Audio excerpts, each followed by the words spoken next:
క్రూరత్వము లేనివారు అక్రూరుడు. కంసుని యొక్క మంత్రి అక్రూరుడు.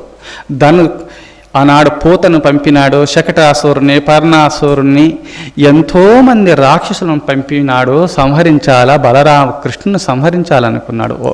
సాధ్యం కాలేదు. ఆకాశవాణి చెప్పింది కావున ఏ విధంగా నన్ను వధిస్తాడని భయాందోళన వల్ల నేరుగా వాళ్ళని ఏ విధంగా ధనుర్యాగమని నెపం చేత పిలిపించి ఇక్కడ వధించాలనుకొని అక్రూర ఎవరు పోయిన వాళ్ళనే చంపేస్తాడు. కృష్ణుడు ఊరుకోడు ఎవరిని పంపినా. నువ్వు క్రూరత్వము లేని వారివి అక్రూరుని, నువ్వు వెళ్ళి వాళ్ళ బలరామకృష్ణుని పిలుచుకొని రాపో ధనుర్యాగం అనే నెపం చేత అంటాడు.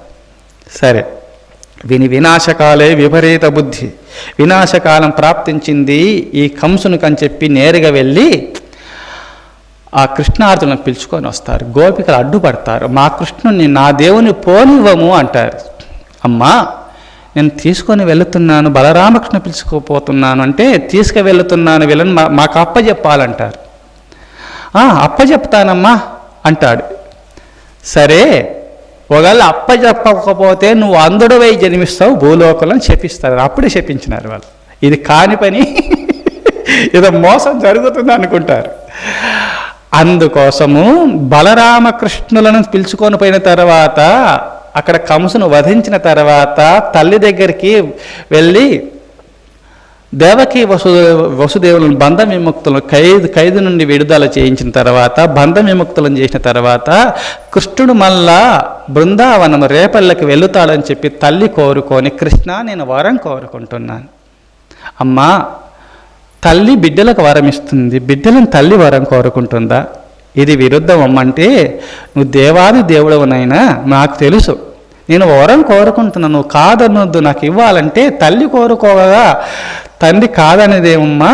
తల్లి కోరిక, తల్లిదండ్రుల కోరిక నెరవేర్చడం తన యొక్క ధర్మం, నువ్వేది కోరుకున్నా సరే అంటాడు కృష్ణుడు. నాకు మనముడు పుట్టే వరకు నువ్వు నన్ను వదిలిపోవద్దు కృష్ణ అని కోరుకుంటుంది. సరే, కుమారుడు పుట్టిన తర్వాత అక్కడి నుంచి వెళ్ళలేదు. గోపికలు అంత బాధపడుతున్నారు. అక్రూరా, ఎంత మోసం చేసినావు, తీసుకువెళ్ళి మాకు అప్పచెప్తామన్నావు కదా, కృష్ణుని అప్పచెప్పలేదు కావున నువ్వు అందడు అయిపోదుగాక అని శాపన పెట్టినాడు. అందుకోసమే భూలోకంలో సూరదాసుగా జన్మిస్తాడు అక్రూరుడు. శ్రవణం కీర్తనం విష్ణు స్మరణం పాదసేవనం అర్చన వందనం దాస్యం సఖ్యమాత్మ నివేదనం. అక్రూరుడే సూరదాసుగా జన్మించి భూలోకంలో బృందావనం వెళ్ళాలని వెళుతుంటాడు. అందరూ కూడా బృందావనం వెళుతూ ఉంటే, అంతానుగుణంగా భక్తులు ఎమ్మడి వెళుతుంటే ఒక అరణ్యం వస్తుంది. అరణ్యంలో అందరూ ఏదో ముందుకు వెళ్ళిపోతారు, ఈయన కొంచెం తప్పిపోతాడు. దారి తెలియకుండా వెళుతూ ఉంటాడు. అప్పుడుండి నవ్వుకుంటాడు, కృష్ణ అనన్య చింతయంతో మాం ఏ జనా పర్యుపాసతే తేషాం నిత్యాభియుక్తానాం యోగక్షేమం వహామ్యహం.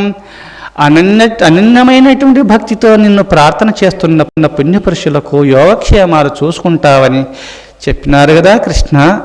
గీత అసత్యం కాదు కదా, నువ్వే చెప్పినావు. నువ్వు తప్పకుండా నన్ను చూసుకుంటావు, నా యోగక్షేమాలు నువ్వు చూసుకుంటావని విశ్వాసంతో బృందావనాన్ని దర్శించాలని వెళుతుంటాడు. అరణ్యంలో చిక్కుకుంటాడు. మరి తన మాట అసత్యం కాకూడదు కదా, యోగక్షేమాలు చూసుకుంటాను చెప్పినాడు కదా. ఈనాడు మిమ్మల్ని చూసుకుంటలేడంటే మీలో అసమర్థత, భక్తి లేదని సత్యం. భక్తి ఉంటే భగవంతుడు చూసుకుంటాడు. మీలో అసమర్థత కలిగి భగవంతుడు సమర్థుడు కాడని దూషించడము ఎంత పాపము తెలుసా?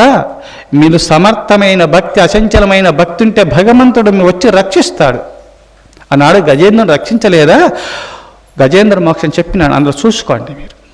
అందుకోసం ఎంతోమంది భక్తులను రక్షించలేదా? ఇక్కడ సూరదాసు కర్ర పట్టుకొని అలా వెళుతుంటే అప్పుడు నేరుగా వైకుంఠధామాన్ని వదిలేసి నేరుగా కృష్ణ రూపమును ధరించి చిన్న రూపమును, చిన్న బృందావనంలో వేరేస్తుంటే చిన్న పసిపాపగా ఉంటాడుగా, చిన్న పిల్లవాడిగా ఆ రూపంలో వెళ్ళి తాత మీరు ఎక్కడ పోతున్నారని అడుగుతాడు. నేను బృందావనం పోతున్నాను, నీకెందుకులే, నువ్వు ఆస్తావా తీర్స్తావా నా బాధలు అంటే, లేదు లేదు తాత నేను కూడా వస్తాను, నేను కూడా బృందావనం చూడాలని కోరిక ఉంది, నువ్వు చెప్పుతుండు, నీ చేయి పట్టుకొని నేను వెళుతుంటే నువ్వు చెప్పుతుండు సలహాలు ఇట్టుంటుందని. నిన్ను చేయి పట్టుకొని నేను తీసుకొని వెళ్తాను బృందావనం అని చేయి పట్టుకొని చిన్నగా దారిలో తీసుకొని వెళుతుంటే యోగక్షేమం వాహామ్యమని భగవంతుడు గీతలో చెప్పినాడు. ఈ అరణ్యంలో ఈ చిన్న పిల్లవాడు ఈ రూపంలో రావడం ఈయనెవరు కృష్ణుడే అని తెలుసుకుంటాడు. ఆ బృందావనం పోవలసిన అవసరం ఏముంది అని చేయి గట్టిగా పట్టుకొని ఇక్కడనే నీ స్వస్వరూపాన్ని చూయించి కృష్ణ అని అడగాలని పట్టుకున్న సమయంలో పట్టుకునేది భగవంతుడికి తెలియదు, అది ముందే తెలుసు కదా. పట్టుకొని గట్టిగా పట్టుకున్న సమయంలో చిన్నగా దార విరుచుకుంటాడు, పక్కకు పోతాడు. అప్పుడు సూరదాసు నవ్వుతాడు, కృష్ణ అస్తాత్క్షెప్య నిర్యాసి బాలాత్ కృష్ణ కిమద్భుతం హృదయాద్యతి నిర్యాసి పౌరుషం గణయామితే. కృష్ణ నా చేతిలోంచి జార విడుచుకున్నావు, కొంచెం తప్పించుకున్నావు, అది ఏదో పెద్ద ఘనకార్యం చేసిన గొప్పతనం నువ్వు అనుకుంటున్నావు. నీ శక్తి ఉంటే నీ గొప్పతనం ఉంటే చేతిలోంచి తప్పించుకున్నంత మాత్రం ఏదో పెద్ద ఘనకార్యము ఏదో గొప్ప కార్యం చేసుకుని నువ్వు అనుకుంటున్నావు. నీ గొప్పతనము నీ శక్తి ఉంటే నా హృదయంలో నుంచి తప్పించుకో కృష్ణ అని చెప్తాడు. ఏదో ఘనకార్యం చేసినట్టుగా తప్పించుకొని పక్కన పోయినావు, నా హృదయంలో నుంచి తప్పించుకొని చూస్తా అంటాడు. అప్పుడుండి సూరదాసుడు నేను ఓడిపోయినానయ్యా, ఏదో ఆడుకున్నా అంతే అని చెప్పి స్వస్వరూపాన్ని చూయించి అంధత్వాన్ని తొలగించి నా వైకుంఠ ధామానికి చేరుదుగాకని వరం ఇచ్చి అదృశ్యమవుతాడు. చూశారా, ఇక్కడ అచంచలమైన భక్తి వల్ల అది ఎప్పుడు నిష్ఫలం కాదు, ఆయన ముక్తాత్ముడైనాడు. అందుకోసం శ్రవణం కీర్తనం విష్ణు స్మరణం పాదసేవనం అర్చనం వందనం దాస్యం వల్ల అక్రూరుడు ముక్తాత్ముడైనాడు. దాస్యం వల్ల